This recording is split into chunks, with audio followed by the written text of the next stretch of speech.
മനസ്സിന്റെ കാണാപ്പുറങ്ങൾ. നമസ്കാരം. മനസ്സിന്റെ കാണാപ്പുറങ്ങളുടെ പുതിയൊരു അധ്യായത്തിലേക്ക് എല്ലാവർക്കും സ്വാഗതം. കാഞ്ചീരവം റേഡിയോയ്ക്കൊപ്പം സൈക്കോളജിസ്റ്റ് ഗ്രീഷ്മ. ഇന്ന് മാർച്ച് 8. ഇന്നത്തെ ദിവസത്തിൻ്റെ പ്രത്യേകത എല്ലാവർക്കും അറിയാമെന്ന് വിചാരിക്കുന്നു. വനിതാ ദിനമാണ്. അപ്പോൾ വനിതാ ദിനമായതുകൊണ്ട് തന്നെ നമ്മുടെ എല്ലാ സ്ത്രീ ശ്രോതാക്കൾക്കും ആദ്യം തന്നെ വനിതാ ദിന ആശംസകൾ പറഞ്ഞുകൊണ്ട് തുടങ്ങാം. അപ്പോൾ ഇന്നത്തെ ദിവസം നമുക്ക് വനിതകൾക്ക് വേണ്ടിയിട്ടുള്ളതായതുകൊണ്ട് തന്നെ വനിതകൾക്ക് വേണ്ടിയിട്ടുള്ള കുറച്ച് കാര്യങ്ങളാണ് ഇന്ന് നമ്മൾ പറയാൻ പോകുന്നത്. നമുക്കറിയാം, ശാരീരികാരോഗ്യം വളരെ ഇമ്പോർട്ടൻ്റ് ആണ്. അതേപോലെ തന്നെ അതിലധികം എന്ന് പറയാം ഇമ്പോർട്ടൻ്റ് ആയിട്ടുള്ള ഒന്നാണ് മാനസികാരോഗ്യം. അപ്പോൾ എന്താണ് സ്ത്രീയും അല്ലെങ്കിൽ സ്ത്രീയുടെ മാനസികാരോഗ്യവും എന്നുള്ളതാണ് ഇന്ന് നമ്മൾ സംസാരിക്കാൻ പോണത്, അല്ലെങ്കിൽ ഇന്ന് നമ്മൾ മനസ്സിലാക്കാൻ പോണത്. അപ്പോൾ സ്ത്രീയുടെ മാനസികാരോഗ്യ നില ഇന്ന് എങ്ങനെയാണ്, അല്ലെങ്കിൽ നമ്മൾ എന്തെല്ലാം മാനസിക പ്രശ്നങ്ങൾ അനുഭവിക്കുന്നുണ്ട്, അതിനെങ്ങനെ പരിഹരിക്കാം എന്നുള്ളതിനെ പറ്റിയാണ് നമ്മൾ പറയാൻ പോകുന്നത്. അപ്പം എന്തൊക്കെയാണ് നമുക്കുള്ള മാനസിക പ്രശ്നങ്ങൾ അല്ലെങ്കിൽ മാനസിക പിരിമുറുക്കങ്ങൾ എന്തൊക്കെയാണ്? ചിലപ്പോൾ നമ്മളെ സംബന്ധിച്ചിടത്തോളം, സ്ത്രീകളെ സംബന്ധിച്ചിടത്തോളം പലപ്പോഴും നമ്മൾ പല ട്രോമയിലൂടെയും അല്ലെങ്കിൽ പല വയലൻസിലൂടെയും കടന്നു പോകുന്ന ആളുകളാണ്. ചിലപ്പോൾ നമ്മളുടെ ഫാമിലിയിൽ നിന്ന് നമുക്ക് എന്തെങ്കിലും വയലൻസ് ഉണ്ടാവാം, അല്ലെങ്കിൽ സൊസൈറ്റിയിൽ നിന്ന് നമുക്ക് എന്തെങ്കിലും തരത്തിലുള്ള പ്രഷർ ഉണ്ടാവാം, അങ്ങനത്തെ ഒരുപാട്, അല്ലെങ്കിൽ സെക്ഷൽ പരമായിട്ടുള്ള ബുദ്ധിമുട്ടുകൾ ഉണ്ടാവാം. അപ്പോൾ അങ്ങനെ ഒരുപാട് ട്രോമകൾ കടന്നു പോകുന്ന ആളുകളാണ്. അപ്പോൾ അതുകൊണ്ട് തന്നെ സ്ത്രീകളെ സംബന്ധിച്ചിടത്തോളം ഒരുപാട് കാര്യങ്ങൾ സ്ട്രെസ്സിലേക്ക് ലീഡ് ചെയ്യുന്നുണ്ട്, അല്ലെങ്കിൽ അവരുടെ മാനസിക പിരിമുറുക്കത്തിലേക്ക് കാരണമാവുന്നുണ്ട്.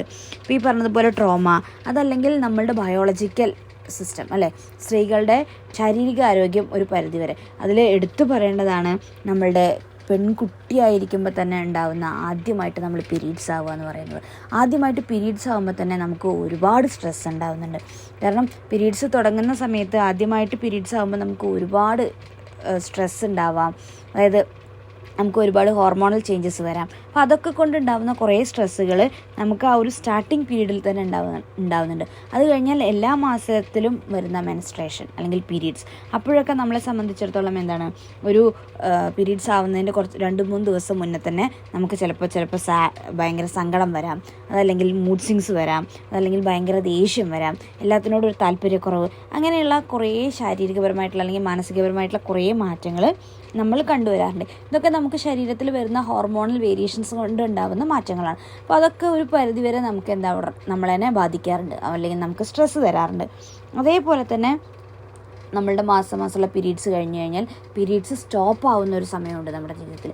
ആ ഒരു മെനപ്പോസ് എന്ന് പറയുന്ന ആ ഒരു സമയത്ത് കുറേ പേർക്ക് അതുമായി ബന്ധപ്പെട്ടിട്ടുള്ള കുറേ പോസ്റ്റ് മെനപ്പോസ് ബുദ്ധിമുട്ടുകൾ വരാറുണ്ട്, അല്ലെങ്കിൽ അതുമായി ബന്ധപ്പെട്ടുള്ള കുറേ സ്ട്രെസ്സുകൾ വരാറുണ്ട്. ഇതൊക്കെ കൂടാതെ പിന്നെ നമ്മളുടെ ഒരു ടൈമാണ് പ്രഗ്നൻസി ടൈം എന്ന് പറയുന്നത്.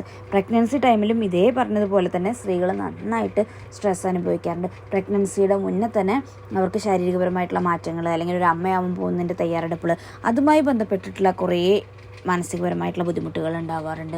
ദെൻ പീരീഡ്, നമ്മുടെ പ്രഗ്നൻസി ടൈമിലുണ്ടാവുന്ന കുറേ ബുദ്ധിമുട്ടുകളുണ്ട്, അല്ലെങ്കിൽ ആ സമയത്ത് നമ്മൾ ഒരുപാട് ബുദ്ധിമുട്ടുകൾ അനുഭവിക്കുന്നുണ്ട്. ഇതിനൊക്കെ ശേഷം പലപ്പോഴും പ്രഗ്നൻസി കഴിഞ്ഞു കഴിഞ്ഞാൽ, അതായത് ഡെലിവറി കഴിഞ്ഞു കഴിഞ്ഞാലും നമ്മളിൽ എന്ത് വരാറുണ്ട്, നമ്മൾ കേട്ടിട്ടുണ്ടാവും, നമ്മൾ ന്യൂസുകളിലൊക്കെ കാണാറുണ്ട്, പലപ്പോഴും ചില അമ്മമാർ കുട്ടികളെ തലക്കടിച്ചു കൊന്നു, അല്ലെങ്കിൽ കെട്ടിടത്തിൻ്റെ മുകളിൽ നിന്ന് താഴത്തേക്ക് ഇട്ട് കൊന്നു, അങ്ങനെയൊക്കെ പറഞ്ഞിട്ടുള്ള പ്രസവിച്ച് 2-3 ദിവസത്തിന് ശേഷം ഉണ്ടായിട്ടുള്ള കുറേ ന്യൂസുകൾ നമ്മൾ ഈ അടുത്തൊക്കെ കണ്ടിട്ടുണ്ടായിരുന്നു, അല്ലെങ്കിൽ കുറച്ച് മുന്നേ നമ്മൾ കണ്ടിട്ടുണ്ടായിരുന്നു. അപ്പം ആ ഒരു കണ്ടീഷൻ എല്ലാ ഒരു പ്രസവം കഴിഞ്ഞ ആളുകളിലും എന്ത് വരാറുണ്ട്, ഒരു പരിധിവരെ ചിലപ്പോൾ സങ്കടം, അല്ലെങ്കിൽ മൂഡ് സ്വിങ്സ്, അങ്ങനെയുള്ള കാര്യങ്ങളൊക്കെ ഉണ്ടായി വരാറുണ്ട്. പക്ഷേ ചില ആളുകളിൽ അത് ഭയങ്കരമായിട്ട് കാണും. അതായത് വളരെ ചുരുക്കം ആളുകളിലാണ് ഇതൊരു ഹൈ ലെവലിൽ കാണുക. അവരെ സംബന്ധിച്ചിടത്തോളം അവരാണ് ഈ പറഞ്ഞ കുറ്റകൃത്യങ്ങളൊക്കെ ചെയ്യുന്ന അമ്മമാർ. അപ്പോൾ ഈ ഒരു കണ്ടീഷന് പറയുന്ന പേരാണ് പോസ്റ്റ് പാർട്ടം ഡിപ്രഷൻ. അപ്പം സ്ത്രീകളുടെ മാനസികാരോഗ്യ നിലയിൽ ഇതെല്ലാം എടുത്തു പറയേണ്ട ഘടകങ്ങൾ തന്നെയാണ്. ഇതിലൊക്കെ ഉപരി നേരത്തെ നമ്മൾ പറഞ്ഞ 50 വയസ്സ് കഴിയുമ്പം പീരീഡ്സ് സ്റ്റോപ്പ് ആകുമ്പം നമുക്കുണ്ടാവുന്ന ഒരു 40-45 കഴിയുമ്പോൾ നമുക്ക് പീരീഡ്സ് സ്റ്റോപ്പ് ചെയ്യുമ്പോൾ ഉണ്ടാകുന്ന ബുദ്ധിമുട്ടുകൾ, അത് കൂടാതെ തന്നെ ഏജ്ഡ് ആകുമ്പോൾ സ്ത്രീകളെ സംബന്ധിച്ചിടത്തോളം അവരുടെ ജീവിതത്തിൽ അവരുടെ ഒരു റിട്ടയർമെൻറ്റ് കാലങ്ങളാണ്. പിന്നെ കൊച്ചുമക്കളും പേരക്കുട്ടികളൊക്കെ ആകുമ്പോൾ കുറച്ചും കൂടെ റെസ്പോൺസിബിലിറ്റീസ് കൂടേണ്ട ഒരു സമയമാണ്. അപ്പോൾ അതൊക്കെ ഒരു പരിധിവരെ ഒരു സ്ത്രീയുടെ ജീവിത കാലഘട്ടങ്ങളിലൊരു പ്രശ്നമായിട്ട് വരാറുണ്ട്. ഇനി ഇതൊക്കെ കൂടാതെ തന്നെ നമ്മളെ സംബന്ധിച്ചിടത്തോളം നമുക്കറിയാം ഈ ഒരു പല രീതിയിലുള്ള ബുദ്ധിമുട്ടുകൾ, അല്ലെങ്കിൽ നമ്മൾ സ്ത്രീകളെ സംബന്ധിച്ചിടത്തോളം മൾട്ടിപ്പിൾ റോൾ ചെയ്യുന്ന ആളുകളാണ്. ഫാമിലിയിലുള്ള റോളുണ്ട്, അതുപോലെ തന്നെ ജോലി സ്ഥലത്ത് നമ്മൾ ഒരുപാട് ഡ്യൂട്ടീസ് അല്ലെങ്കിൽ റോൾസ് ആൻഡ് റെസ്പോൺസിബിലിറ്റീസ് ചെയ്യേണ്ടി വരും. അപ്പോൾ അതൊക്കെ നമ്മളെ സംബന്ധിച്ചിടത്തോളം നമുക്ക് സ്ട്രെസ്സ് തരുന്ന കാര്യങ്ങളാണ്. അപ്പോൾ എങ്ങനെയാണ് നമ്മളുടെ മെൻ്റൽ ഹെൽത്തിൽ അല്ലെങ്കിൽ നമ്മളുടെ മാനസികാരോഗ്യത്തിൽ ഇതൊരു ബുദ്ധിമുട്ടാവുന്നത്, അല്ലെങ്കിൽ എന്തൊക്കെ ബുദ്ധിമുട്ടുകളാണ് നമുക്ക് ഉണ്ടാവുക? ഒരു പരിധിവരെ നമ്മളെ സംബന്ധിച്ചിടത്തോളം ഇതൊക്കെ നോർമലായിരിക്കും. കാരണം ചിലപ്പോൾ നോർമലായിട്ടുള്ള റിയാക്ഷൻസ് ആയിരിക്കും കാണിക്കുക, സങ്കടം വരിക, ദേഷ്യം വരിക, വാശി കാണിക്കുക, അങ്ങനത്തെയൊക്കെ ആയിരിക്കും. പക്ഷേ ആ ഒരു പരിധി കടക്കുമ്പം നമുക്ക് ഈ സ്ട്രെസ്സ് അല്ലെങ്കിൽ ഈ ഒരു ബുദ്ധിമുട്ടുകൾ നമുക്ക് ഒരുപാട് ഡിസ്ഫങ്ഷൻസ് ഉണ്ടാക്കും. അപ്പോൾ ഡിസ്ഫങ്ഷൻസ് എന്ന് പറഞ്ഞാൽ ബുദ്ധിമുട്ടുകൾ അല്ലെങ്കിൽ ഒരു അസുഖം രീതിയിലേക്ക് പോകും. അങ്ങനെ വരുമ്പോഴാണ് നമുക്ക് റിലേഷൻഷിപ്പിൽ ഇഷ്യൂസ് വരാം, അതുപോലെ അഡ്ജസ്റ്റ്മെൻറ്റിൽ ഇഷ്യൂസ് വരാം, അതുപോലെ തന്നെ ഡിപ്രഷൻ, കുറേ കാലം നീണ്ടു നിൽക്കുന്ന ഡിപ്രഷൻ എന്നൊക്കെ പറയുമ്പോൾ നമ്മളെ സംബന്ധിച്ചിടത്തോളം കുറേ കാലം നീണ്ടു നിൽക്കുന്ന സാഡ്, ഉറക്കത്തിലുള്ള ബുദ്ധിമുട്ട്, അതല്ലെങ്കിൽ ശ്രദ്ധക്കുറവ്, എന്തിനോടും ഒരു താല്പര്യമില്ലാത്ത അവസ്ഥ, അങ്ങനെ മൊത്തത്തിൽ നമ്മളൊന്ന് മാനസികമായിട്ട് ഒരു ഡൗൺ ആയി പോകുന്നൊരവസ്ഥയാണ് ഡിപ്രഷൻ. പിന്നെ അതുപോലെ തന്നെ ആങ്സൈറ്റി പരമായിട്ടുള്ള ബുദ്ധിമുട്ടുകൾ, സ്ട്രെസ് റിലേറ്റഡ് ആയിട്ടുള്ള സ്ട്രെസ് ഡിസോർഡേഴ്സ്, അങ്ങനെയുള്ള ഒരുപാട് ബുദ്ധിമുട്ടുകൾ സ്ത്രീകൾ നേരിടാറുണ്ട്. അതല്ലെങ്കിൽ ഇതിൻ്റെയൊക്കെ ഒരു ഇൻറ്റൻസിറ്റി കൂടി വരുമ്പോഴാണ് നമ്മൾ പറയുന്ന സൂയിസൈഡ് റേറ്റ് കൂടുക, അല്ലെങ്കിൽ പെട്ടെന്ന് ആളുകൾ മറ്റൊരാളെ അറ്റാക്ക് ചെയ്യുക പോലത്തെ പ്രശ്നങ്ങളിലേക്ക് അത് ലീഡ് ചെയ്യാനുള്ള സാധ്യത കൂടുതലാണ്. അപ്പോൾ ഇതൊക്കെ നമുക്ക് അറിയാമെങ്കിൽ പോലും, അല്ലെങ്കിൽ നമുക്കറിയാം നമ്മളുടെ മാനസികാരോഗ്യ നില കുറഞ്ഞു വരികയാണ്.